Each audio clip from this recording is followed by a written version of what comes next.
Je suis contre le couple, je déteste le couple, je préfère la présence à la compagnie. Nous sommes faits pour vivre seuls et c'est pourquoi nous avons entamé ce débat avec Thérèse Argot, sexologue, thérapeute du couple. Et effectivement, on parle de cette relation si particulière qu'est le couple. Nous sommes avec qui? Sylvie. Bonjour Sylvie.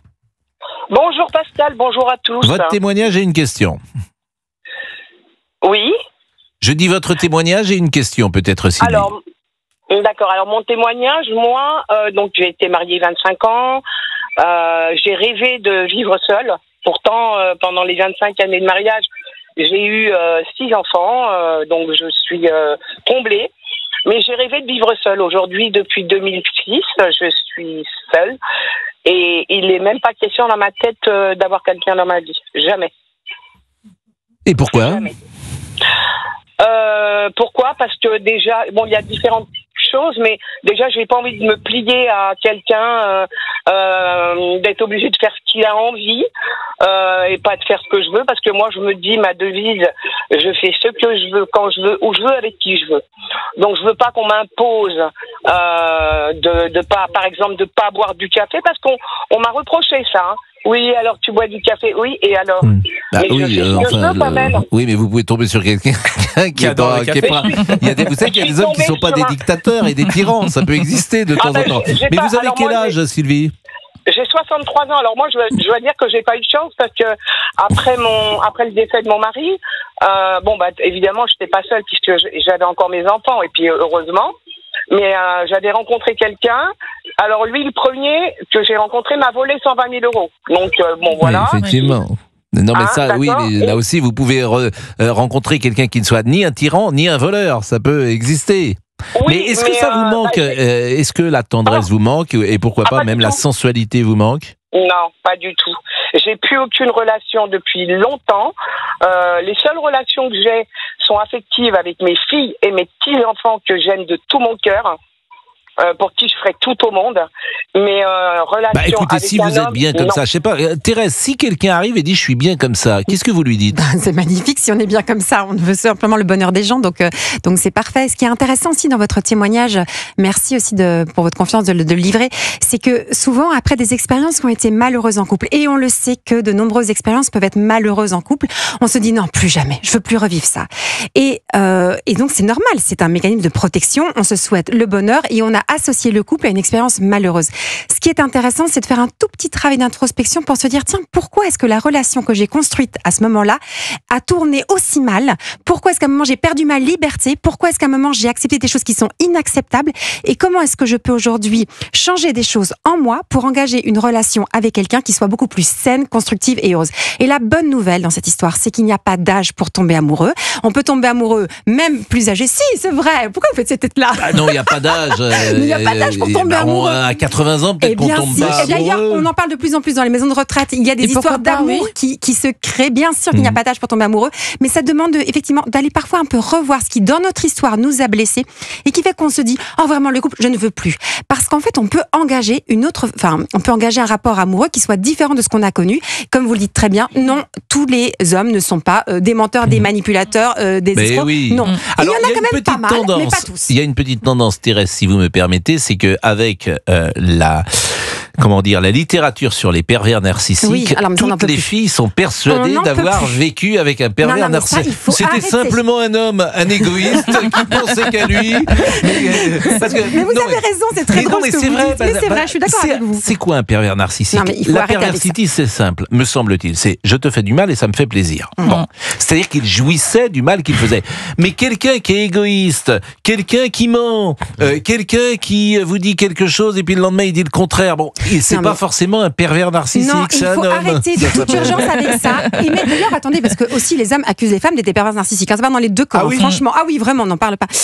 C'est vraiment toujours c'est l'autre le problème. L'idée, en fait, quand on est dans une relation, qu'il y a un inconfort émotionnel, la réaction c'est de dire c'est toi le problème. C'est toi le problème. Tu es la cause de ma souffrance. Et en fait, ce qu'on va apprendre en thérapie de couple, si on est avec un bon thérapeute, c'est de comprendre que le problème, il n'est pas toujours chez l'autre, il est chez soi. Comment est-ce que je suis en relation avec l'autre? Et donc, en fait, on se dit souvent, si tu changes, j'irai bien. Mais en fait, c'est si je change, j'irai bien. C'est ça qu'il faut comprendre pour reprendre sa responsabilité dans la relation et construire la relation de ses rêves, la relation à laquelle on aspire profondément.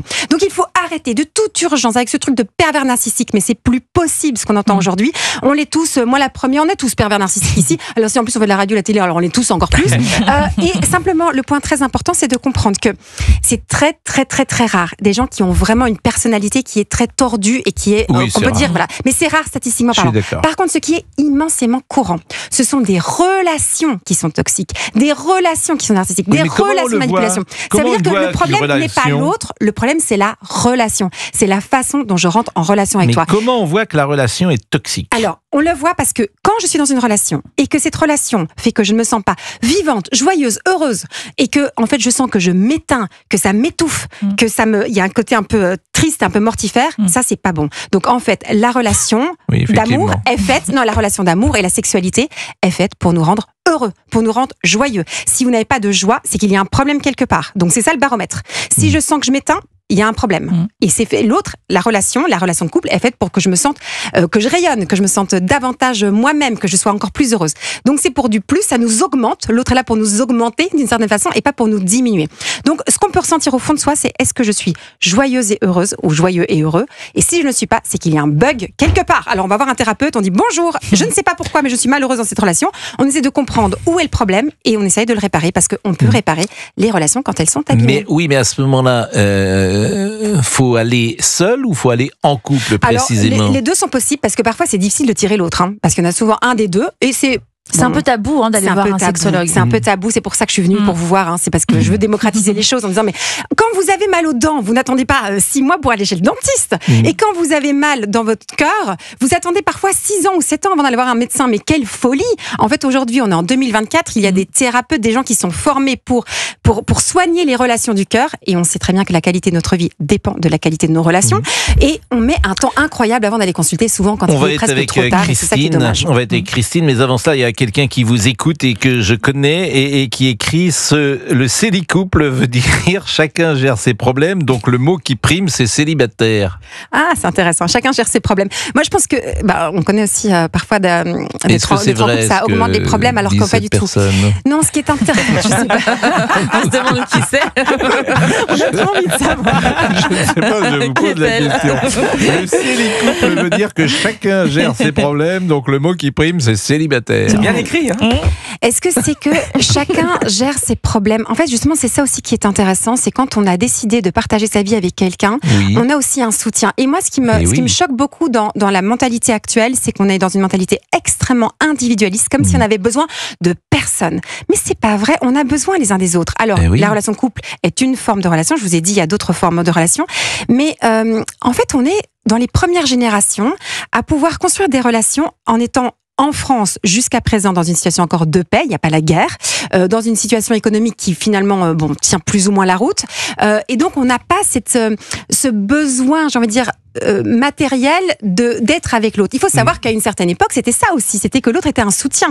Donc, comme on a gagné en indépendance économique, ce qui est plutôt une très bonne nouvelle, comme on vit dans un état de paix, là, on peut se poser la question, est-ce que c'est un bénéfice pour moi d'être avec toi? Bon, Christine est avec nous, on a eu Sylvie, ça serait bien qu'on ait Christine également, et peut-être Christine veut-elle poser une question ou un témoignage, Christine, à Thérèse? C'est passionnant de vous écouter. Je trouve que tous les vendredis, on devrait faire ça. Tous les vendredis, vous devriez...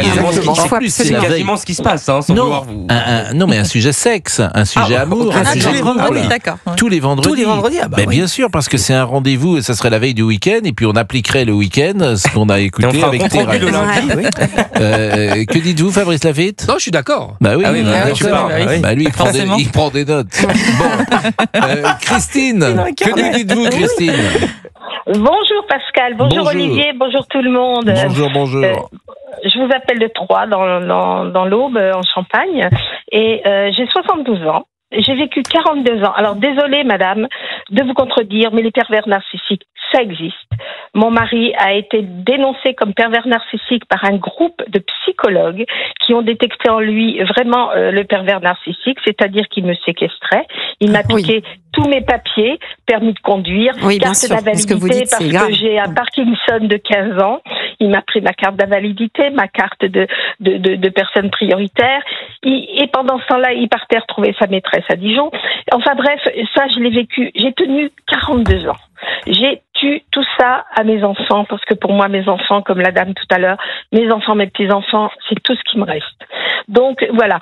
Mais au bout de 42 ans, j'ai craqué, je n'en pouvais plus. J'ai attendu que mon fils se marie, ma fille étant mariée, qu'ils aient leur propre famille pour m'en aller. Je suis partie de chez moi en abandonnant tout. Et je suis partie et je ne suis pas revenue. Et il faut savoir aussi... c'est beau, c'est très courageuse, hein, madame. Franchement, et vous avez surtout bien fait, vous vous êtes sauvée. Oui. Mais j'ai eu 5 ans de thérapie avec une psychologue qui m'a sauvé la vie, qui m'a été mise entre les mains à la suite d'une TS. J'en ai fait 3. Ah oui. À la suite d'une TS. Je dis que TS, c'est une tentative de suicide. Je le dis, tout le monde ne sait pas ce que c'est qu'une TS. Donc, cette psychologue m'a sauvé la vie. Nous sommes restés en lien très étroit maintenant, puisqu'elle est en retraite et tout. Et moi, ce qui m'a sauvé la vie, comme vous le disiez, maintenant je suis devenue non pas une célicoupe, mais une célibatante. C'est-à-dire que plus jamais de ma vie, je ne vivrai en couple. Parce qu'on m'a fait construire une bulle de protection, parce que c'est vrai que longtemps, je me suis pas rendu compte que j'étais manipulée. J'aimais mon mari profondément. Et c'est cette psychologue qui m'a dit, mais attendez, vous êtes sous emprise. Madame, alors ça, pardonnez-moi, mais le mot emprise, quand on est amoureux, on est sous emprise. Voilà, c'est pour ça que c'est pas évident d'arriver à distinguer les choses. D'abord, la première chose que je veux vous dire, c'est qu'effectivement, vous avez fait preuve de courage parce que sortir d'une relation comme celle-là, c'est très difficile. Je dis pas que ça n'existe pas, les pervers narcissiques. Je dis juste que ce mot est donné à tour de bras pour n'importe quelle relation. Et dans le témoignage que vous apportez, évidemment que vous donnez des faits très objectifs qui montrent qu'il y avait un vrai problème, une vraie dysfonction dans sa personnalité. Bien sûr, j'en mets pas ça en question, mais je dis juste attention parce que quand il y a des ruptures, on va vite désigner l'autre comme pervers narcissique. Et il faut comprendre aussi que c'est une appellation donc qui est un diagnostic que font des psychologues, donc aussi des médecins, on va dire de la santé mentale. Et donc vous, monsieur, madame, tout le monde ne peut pas dire en un coup parce qu'il a lu un truc sur internet que on est pervers narcissique. Simplement, on laisse le diagnostic aux spécialistes. Voilà. Mais donc vous avez raison dans cette situation qu'elle est extrêmement grave et on voit cette difficulté, voilà, à sortir. Vous avez une question, pardon. Non, je ne fais pas une question, mais je vous fais un signe parce que comme il nous reste 40 secondes, vous devez conclure en 40 secondes. Et peut-être ce qu'on peut retenir dans votre témoignage à toutes celles et ceux qui nous écoutent, quand on sent que dans la relation, on s'éteint et on a envie de mourir, c'est qu'il y a quelque chose qui ne va pas. Oui, mais parce que vous parlez de tentative de suicide et vous en avez plusieurs, mais ce que je veux par là, c'est que dès qu'on sent qu'on est triste et qu'on n'est pas bien, ça ne va pas. Allez consulter dans ces moments-là pour comprendre la raison pour laquelle vous n'êtes pas heureux parce que vous êtes fait pour le bonheur. N'oubliez jamais ça.